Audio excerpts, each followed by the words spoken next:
What is going on, LBHT crew? We are back. We are back for what? The comeback. Yeah. We told you the Panthers comeback has begun and it's starting right now, just right now in this video. They didn't start weeks ago when their season was over. They didn't start, after the Super Bowl. They started right now. They're waiting for us to decide who should stay and who should go. Okay. So we came just in time. Look, Panthers fans, all right, we need to get our numbers up over here. Well, you guys need to get your numbers up over here. Ravens flock is doing their job. Panthers Nation, do your job. Hit that subscribe button. All right. We are going to ramp up content on the Panthers side, and we're going to start with this video. Okay. You guys have a lot of work to do this off season, but the good news is me and B think you have a quality head coach. I know we said that last year, but it is what it is. But this time, I think you got it right. Now it's all about assembling this team. It's a tall task, but we're going to help you out. So B has a list, and we're going to go through this list, and we're going to have a dialogue about about some of these players and their future with the Carolina Panthers. Yeah, we're going to do this rapid fire style. Rapid fire, let's go. So we're going to bring up, courtesy of Over the Cap here, we've got the free agent list for Carolina. And we're just going to want to go through player by player and kind of say who should come back, who they should just kind of let go of. CJ Henderson, you may remember CJ Henderson from various hits, like being drafted in the top 10 and having his original team give up on him less than half a season into his career, or Scott Fitterer swooping in to save the day by trading a third-round pick for a guy that nobody wanted in hopes of turning his career around. Gonna say that they can let CJ go pretty safely. It seems like 10 years ago this happened. He's only 26 years old. Yeah. Think about how bad you have to be drafted that high, and for a team after a handful of games to be like, nah, we're good. Yeah. and everybody's okay with it. There's no talk about it. There's no, man, we spent too high of a pick. We got to work something out. They're just like, nah, we're all right. It's fine. It's fine. Yeah. Win some, lose some. Yes, I think CJ can go. DJ Chark was brought in to be kind of a de facto number one receiver, along with Adam Thielen this offseason after Scott Fitterer traded away DJ Moore for absolutely no reason. And when I say absolutely no reason, I mean he got murdered in that Chicago Bears trade. DJ is kind of just a guy. He's not a great receiver, but he's not a bad receiver either. I think that he's somebody who, if they can get him back cheaply, they should go ahead and do it because they need a lot of help at wide receiver. I don't think he's going to cost a lot, and it's not going to prevent you from bringing in anybody else, any other talented wide receivers, right? If DJ Chark tumbles down the depth chart, nobody's really going to care. Yeah, you got to keep some guys. Chark wasn't great. He's another player, only 28 years old. Mm-hmm. I expected more out of him, but he can bring you a certain level of play, certain level. But yeah, you can't start from complete scratch, so you got to keep some players. I would say keep DJ Chark as well. Yeah, and the reality is, DJ Chark has had issues staying healthy, but also the fact that they couldn't block and they could really not get the passing game going at all, obviously, impacted his numbers. Frankie Louvu over there on that try-hard defense, he had a great season. He was up over 120 tackles. He had 5.5 sacks, second on the team. He's been a great find for Carolina over the last couple of years. He's hitting free agency at 28, but I do think they need to do whatever they can do to bring him back. He's going to cost a little bit of money, but he's not going to cost top dollar. Yeah. And he's a quality player. I would absolutely re-sign him. Now, Shaq Griffin... I'm just not a big fan of any of the guys at corner in Carolina, really, with the exception of J.C. Horn. Shaq Griffin, I would say, you can probably just move on and replace him in the draft or in free agency. But again, he's a guy, if he comes back, I'm not going to be real upset about it either. Well, let's talk about the cornerback position, man. Well, there's another guy on this list. I guess we got to decide what happens with him before I decide on Shaq Griffin. We might have to keep Shaq Griffin, is what I'm saying. Wow. Okay. Brian Burns over there at edge. Carolina has bungled this from the beginning. He's a very, very talented player. He only had 8 sacks this season after he kind of broke through last year with, I believe it was 12.5. He's a guy that obviously you want to keep in that defensive front, but the story is out there now that they were not even close on a contract extension during talks this season. Looks like it may be franchise tag or bust for Brian Burns. But you, at this point, when you have already turned down a trade offer for a couple of first round picks, you have to do what you have to do to keep him. Yeah, I mean, you've already decided to go down that road. And the one thing that Dan Morgan can say is that it wasn't me, it was the other guy. I'm just cleaning up his mess. Yeah, they could go that route, but still, you have to get something for him. So it would have to be a tag and trade type of deal. And I'm not sure what you're going to get. Or just pay him his money. What about that? He's 26 years old. Just pay him his money. That's all. Marquise Haynes, you can go. Sam Franklin.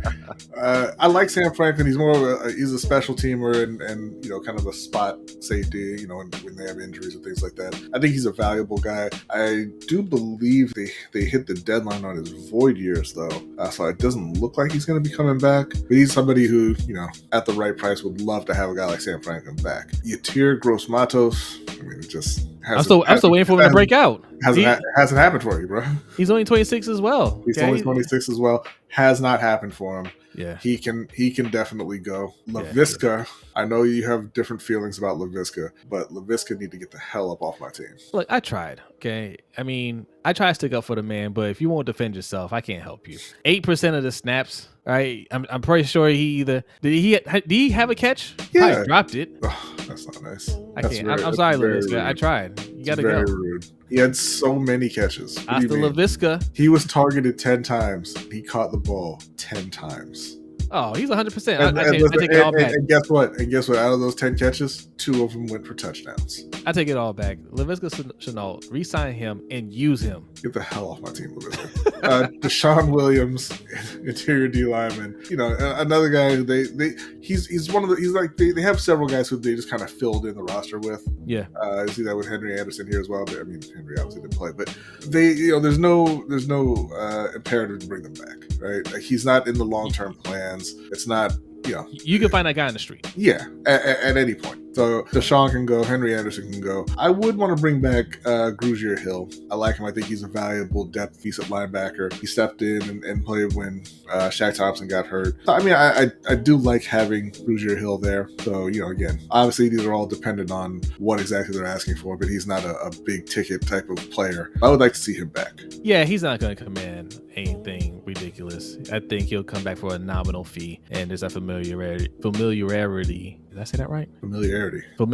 Yeah, that word. There's something here. Okay. JJ Jansen at long snapper. You play long snapper. Come on back.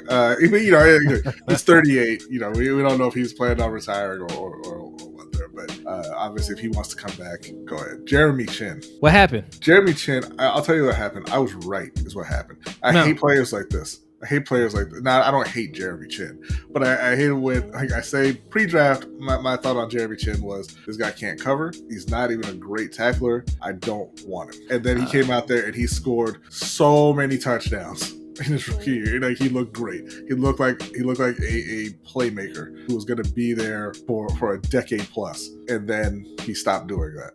He picked the worst time to have his worst season. And Edger's a good defensive coordinator, so I can't even blame it on him. And that's the tough part for Jeremy is, like, you're getting this reset with the new staff coming in, but they brought back the same defensive coordinator.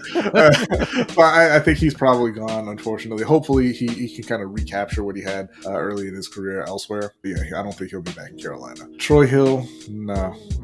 Again, he's another one of those vet defensive players you can pick up at any point. Same with Deion Jones. I like Deion Jones. I would like to bring him back again for cheap, but it's just you're not really moving the needle either way with those guys. Wait, are we near the halfway mark? I think so, yeah. Maybe even a little past the halfway mark. Oh, because I just didn't want to lose focus.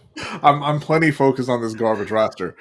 I understand that Dan Morgan needs to not lose focus. Dan Morgan has a tall task in front of him. Dan Morgan, who, for being honest, Dan Morgan was there. He's got blood on his hands here. We don't know how much. He definitely does. We don't know how much, right? Because that's all internal. But he was the assistant GM. But now he's in the big boys chair, right? And he's got to look at this list. He's got to be like, man, who here can help me help this team moving forward? Who can help me turn this whole thing around? And he's going to have some late nights. He's going to have long days, and he's going to have to be able to just kind of be locked in, watching all that film, making those right decisions. And, around here, when you need to stay focused, when you have things that you have to get done, you turn to one thing. What's that be?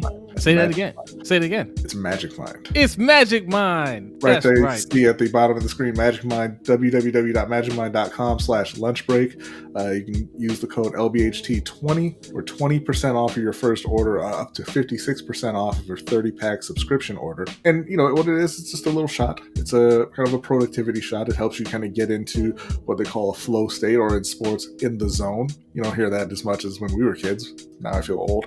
But, you know, it helps you kind of just, like you said, lock in and get done what you need to get done without, you know, getting distracted. You don't have the kind of crash that you have with the sugar-filled energy drinks. Right.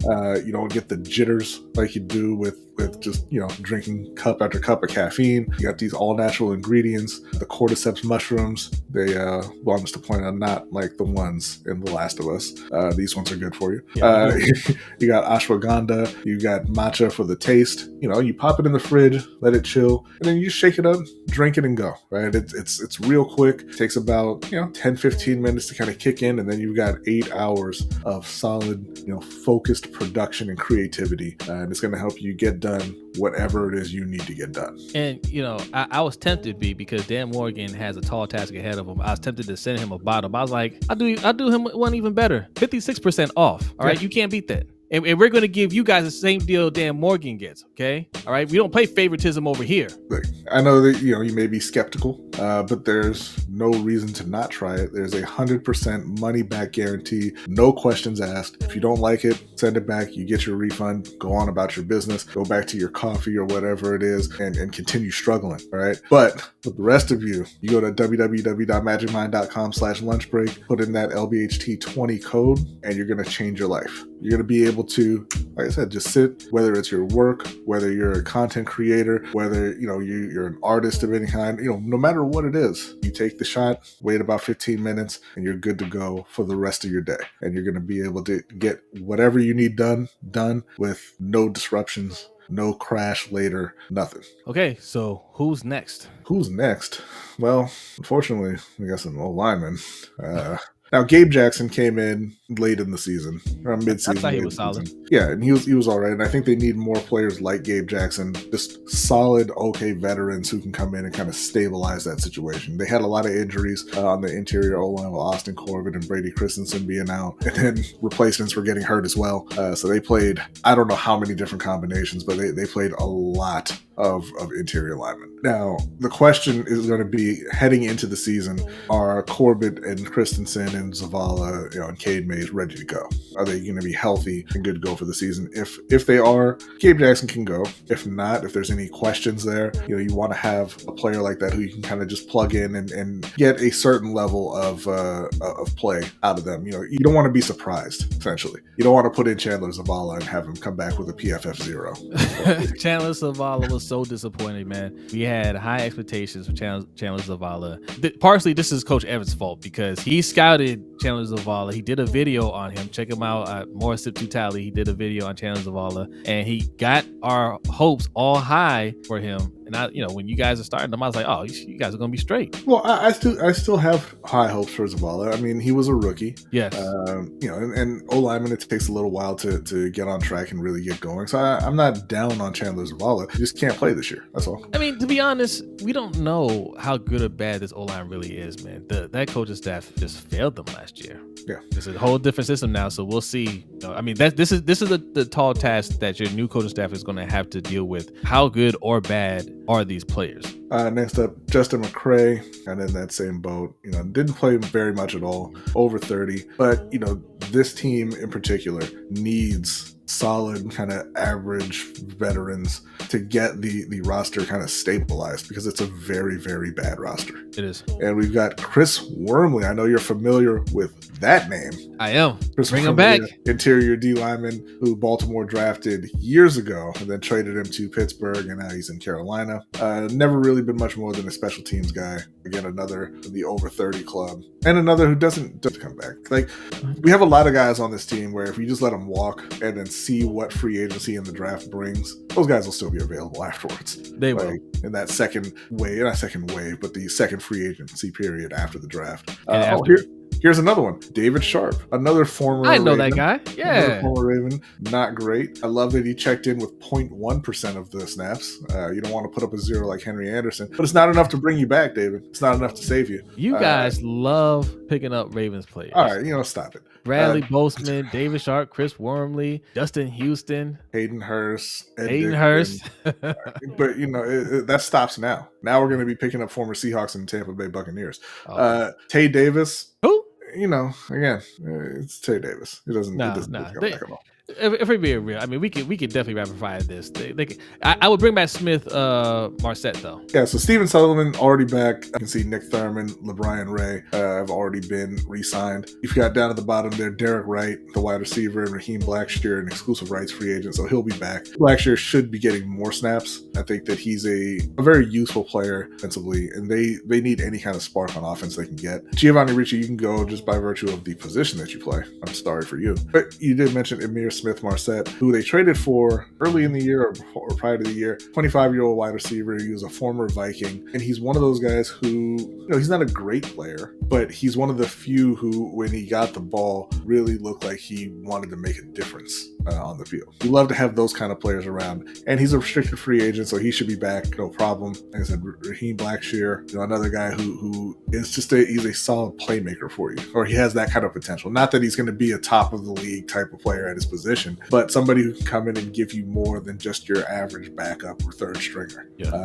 So I'd love to see him back as well. The rest of this lineup, man, it really drives home the point that Carolina was not a good team. And I understand that they won 2 games, but when you see it laid out on paper like that, it's like, damn, what have you been doing? There's a lot of work to be done this offseason. You need to really hit on draft picks. We're going to have another conversation about that too. And we've had them offline, but we need to have this discussion with Panthers Nation, the new fans that are rolling in, because you're going to hit that subscribe button and you're going to like this video. Picks. Do you want to trade back and acquire as many picks as possible? Do you stay put and draft the most talented players as possible, even possibly trading up? We're going to discuss that in another video. All right, so keep that on your mind. Is there anything else we got to discuss here, B? We went over. We did the tough work for organization, so they don't have to look through this anymore. Yeah, I don't think there's much else to discuss here. I think that the only other thing really that they need to be focused on is bringing back Derek Brown. Don't get yourself into a Brian Burns situation. Go ahead and get the extension done for Derek Brown now, so it's not something that's kind of looming over you next season like Brian Burns was all year. But outside of that, man, it's just going to be, they've got to get out there and they've got to basically upgrade every single position on this roster and see what they've got at that point. It's just a very, very poor football team. They traded away obviously their best asset for this coming off season, the number 1 overall pick, which could have gotten them a real difference maker. And they just gotta rebound from that. They gotta rebound. They gotta fight back. And it's just about getting just a better player on average into the building, right? And that's kind of flushing out all those 30+ veterans who are just kind of hanging on, to their career at this point, and get some better players who may be able to develop into a bit more. But even if they don't, they're at least they're cheaper and they're a bit hungrier at this point. But yeah, it's about getting the roster from, oh my God, what did you do, to okay, well that's just a pretty mediocre team. This is goal 1. Baby steps. Yeah. It's a long journey, but that's what happens when you go through the Matt Rule and Frank Reich hurricane. Okay, your island has been ravaged. Okay. It's time to rebuild, bring in FEMA and build this thing back up. All right, so it's gonna be a journey. Stick with it. Okay, the journey can be fun as well. So you're not Panthers fans. Yeah, I want to be clear that it's not just Matt Rule and Frank Reich. It's also Scott Fitterer and Dave Gettleman and Marty Herney 2 times. This has been a poorly run organization for a very long time. There's a reason they've never had back-to-back winning seasons. That's because they don't know how to properly run a football team now. You had two horrible owners. I thought that I really did think that when Richardson sold the team, I was like, there's no way it can get worse. It has to get better. And I was incorrect. Now you got an owner that assaults people. Well, I mean, the other one did too. That was just sexually though. Oh, that's right. Oh, my bad. Yeah. That one didn't get out in public. It wasn't on. It didn't get caught on camera Yeah. that we know of anyway. All right, that's it for this one. Like, subscribe, share with your friends, all that good stuff. All right. Especially if you're new here, we're going to be putting out a lot more Panthers and Ravens content here over the off season. There's a lot of work to be done by both teams. So, turn your notifications on. Make sure you're following us on all the social media. We're everywhere. Twitter/X, Facebook, TikTok, Blue Sky, all of that stuff at LBHT Show. All right. And also, if you want even more content, check us out on Wednesday nights, 7:15 p.m. Eastern time for the LBHT Show. And we follow that up with the Overtime Show that you can find on our Patreon at patreon.com/LBHT Show. That is it for the video, and we will see you in the next one. Peace.